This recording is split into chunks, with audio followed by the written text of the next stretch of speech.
Chernobyl disaster is one of the most infamous man-made disasters in history. A complete nuclear meltdown of the Pripyat nuclear plant caused the area to become an irradiated dead zone, devoid of life, and I'm here to tell you that's all a lie. My name is Cameron, and my grandfather worked at Chernobyl. And when he died, he left me his personal journal, as well as letters to my grandmother detailing the truth on Chernobyl. He died in an asylum, might I add, and I figured I'd share it here. It's right up you guys' alley, after all.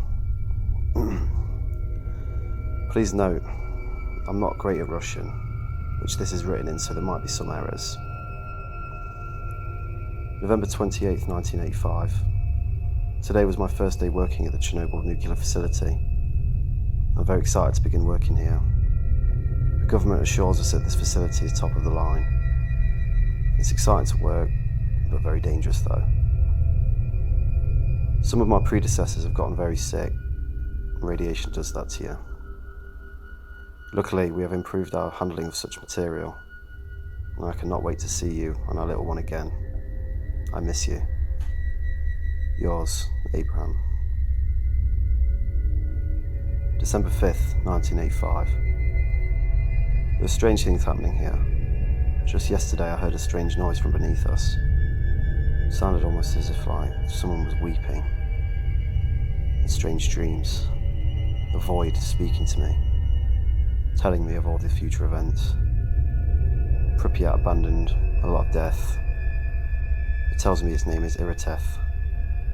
I think I work too much. Perhaps I should rest, but my superiors wouldn't allow such a thing. My head hurts from all of this.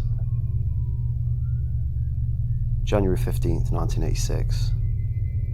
The dreams are becoming more frequent. Voices in my head. I just can't think. It's telling me things. The future, the past. What does it want? What is its goals? I'm seeing more as well. The void gives way to a great beast. Massive limbs, eyes, teeth. It tells me it's true, but I cannot comprehend it. It speaks of coming awakened.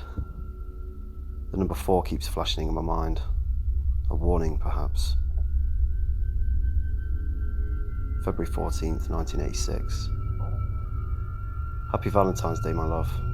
I hope this finds you well as our son. I've not been sleeping. Strange dreams have kept me awake, and I fear sleep.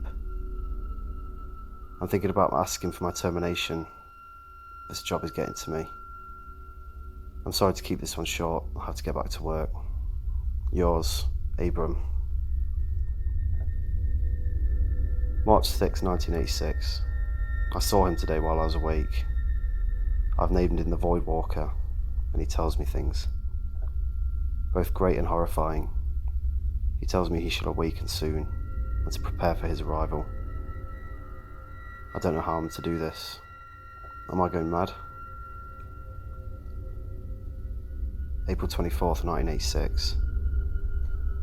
I think perhaps this is just gibberish in this page, but I couldn't decipher, this after hours of trying. The day after the final entry was a Chernobyl disaster. My grandfather was a madman. However, I think something happened at Chernobyl. Something they want to hide from us. The awakening of the void. And I've had strange dreams ever since. The void is speaking to me. It's telling me about the future. And it wants to break free. Side note, I eventually did figure out what the gibberish said on the final entry. And the best I could do, it translates to: the God of the void wants us out. He will not be denied. I am his prophet. He is the God of all, and the void will consume all. We must prepare for his coming.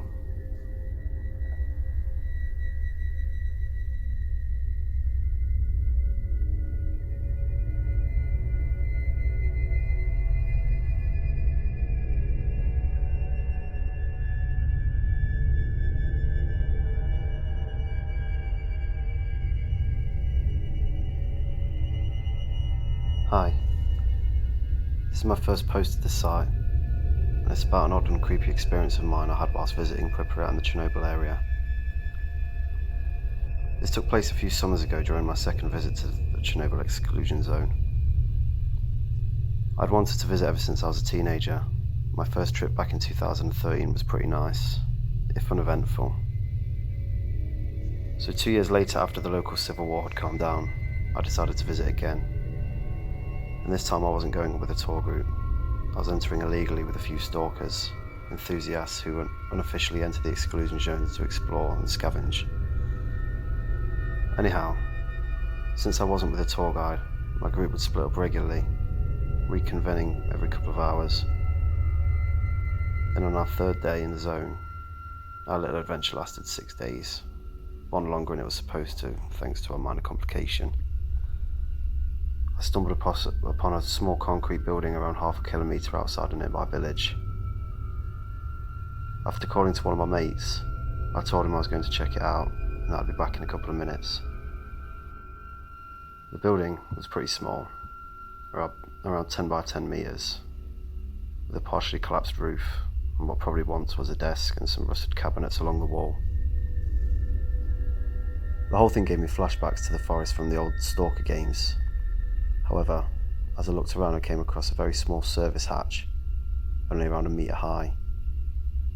It looked like a mere ventilation system, so I decided to take a peek inside. Oddly enough, I found a ladder leading down into the abyss. I called out to my partner, but heard no response. Judging by the cables along the wall, I assumed this was just a path to an electrical system or something. First checking to make sure it was safe, throwing a rock down, which I heard it hit the ground after only a second or so.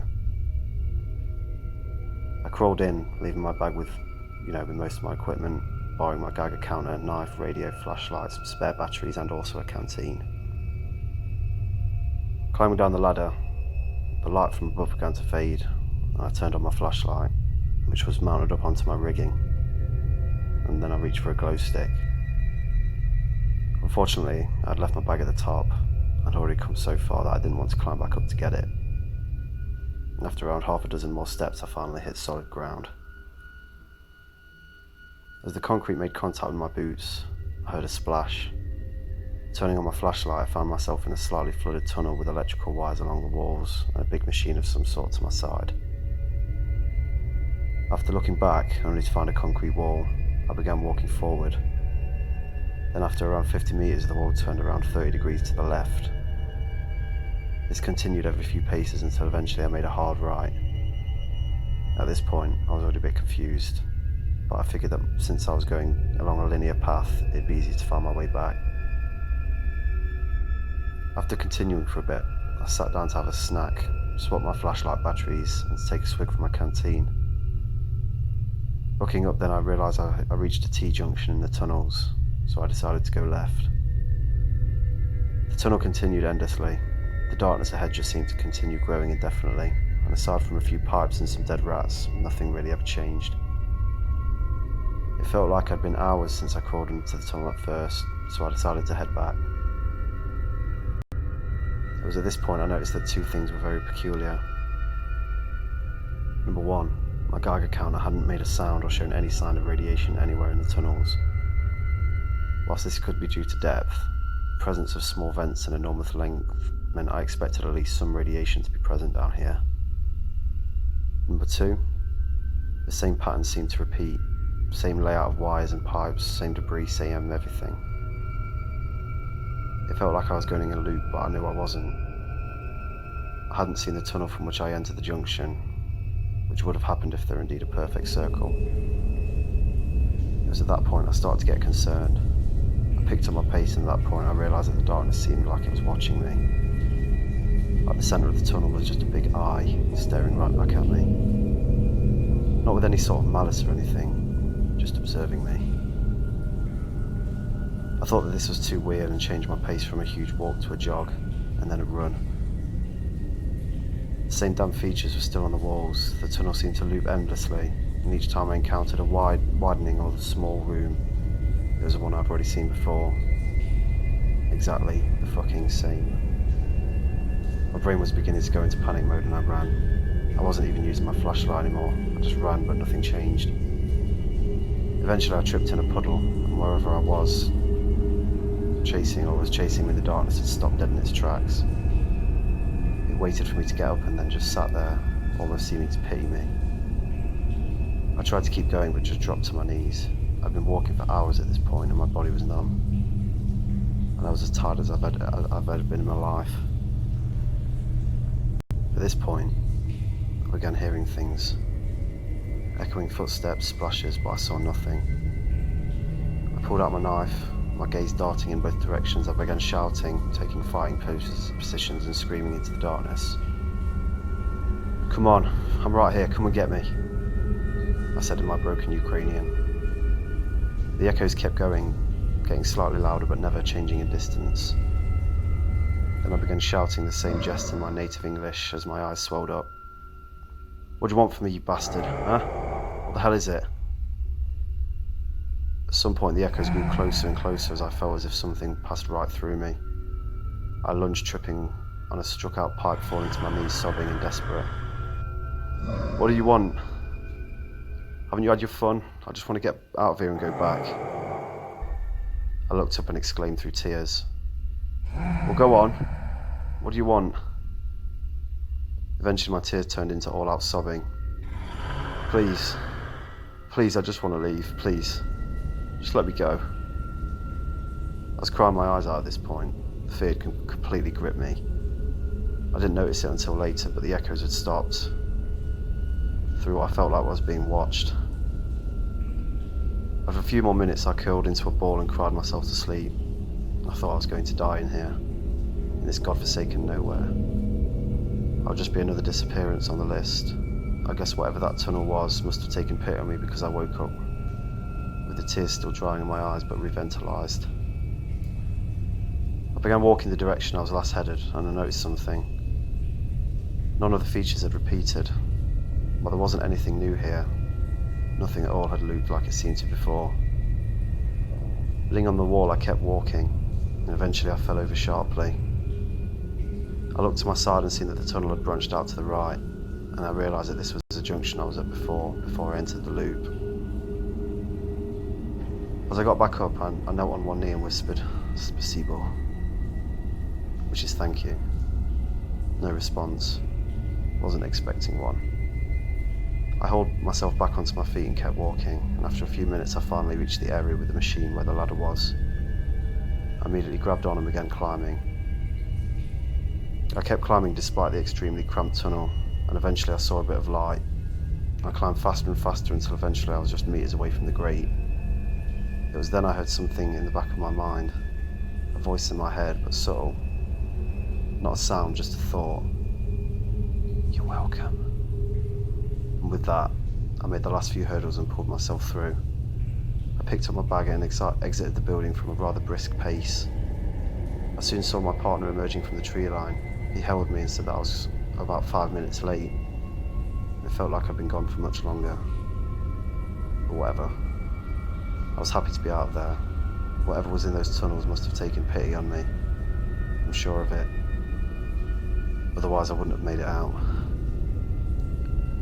The rest of the trip was fairly normal, save for a small incident where one of our guys got stuck up on an old bit of scaffolding. I've made around 2 more trips to the zone since, and both have been relatively pleasant. I intend to go a 5th this summer if I have time. Sometimes I feel as if the darkness is still eyeing me, but now it always is much more distant and less oppressive. Less of a stare and more of a light general gaze. But whenever I go exploring new places, I always have a partner with me. I refuse to be lost inside the zone again.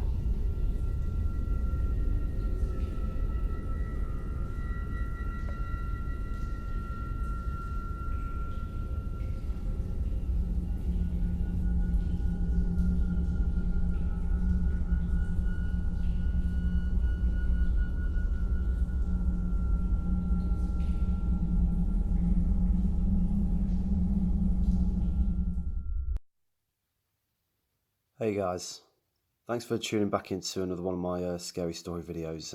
I've been away for quite a while, just busy with, some personal stuff. But, I check in on the channel every now and then to see how it's doing. And I can see you guys are, following quite well. The last Chernobyl video that I did was actually, my highest, top viewed video at 300 views, which is massive for me because I've never really done this whole YouTube thing before. But just thought I'd do another very quick Chernobyl video for you guys because I enjoyed the last one so much. I'm sorry it couldn't be any longer, but I literally can't find any more Chernobyl like stories on the internet or Reddit or anywhere. But I'll keep my eye out, and if I was going to do a part 3 to this video, I'll let you guys know very shortly. But I just wanted to say that I'll be posting a little bit more regularly from now on. But I hope you enjoyed that video anyway, and stay creepy.